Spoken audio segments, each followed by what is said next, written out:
AP24 న్యూస్కు స్వాగతం సుస్వాగతం. చాలా వింటూ ఉంటాం. సో దీని గురించి మనం ఆల్రెడీ టైం టు టైం మన పోలీసులకి అలర్ట్ చేస్తూ ఉంటే 18th of May అంటే ఒక almost 1.5 week back Adoni 1 town పోలీసులు నాగరాజు అనే వ్యక్తిని ఫస్ట్ అదుపు తీసుకున్నారు.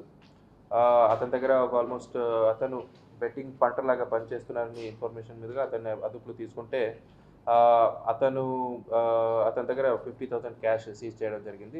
ఆ తర్వాత అతను ఇచ్చిన ఇన్ఫర్మేషన్ వరకు ఓకే ఇది ఒక గ్యాంగ్ లాగా ఉందని స్పెషల్ టీమ్స్ ఫామ్ చేయడం జరిగింది. సో ఆ స్పెషల్ టీమ్స్ మన దగ్గర ఉన్న టెక్నికల్ ఎవిడెన్స్, తర్వాత వెబ్సైట్ ఎక్కడెక్కడ యాక్సెస్ చేస్తున్నారు ఎవిడెన్స్ బిల్డ్ చేసుకుంటూ వెళ్తే ఈ టీం అంటే ఈ గ్యాంగ్ మొత్తం ఒక 4, 5, 6 వెబ్సైట్స్ అంటే ఆన్లైన్ బెట్టింగ్ లాగా నేషనల్ ఎక్స్చేంజ్ 9 అని, తర్వాత రాధే ఎక్స్చేంజ్ అని, వజ్ర ఎక్స్చేంజ్ అని, నేషనల్ 777 ఎక్స్చేంజ్ అని, మోర్ ఎక్స్చేంజ్ అని, ఇలా ఇంకా రకరకాల యాప్లో బెట్టింగ్ నడుస్తున్నారు అని మనకి ఇన్ఫర్మేషన్ వచ్చింది. సో మన టీమ్స్ హైదరాబాదు, బెంగళూరు, ఒంగోలు ఇక్కడికి వెళ్ళి ఎవరెవరు ఇన్వాల్వ్ ఉన్నారో మనం ఆరా తీస్తూ ఉంటే వచ్చిన స్పెసిఫిక్ ఇన్ఫర్మేషన్ మీదుగా నిన్న మనం ఆల్మోస్ట్ ఒక 7గురిని అదుపులో తీసుకోవడం జరిగింది.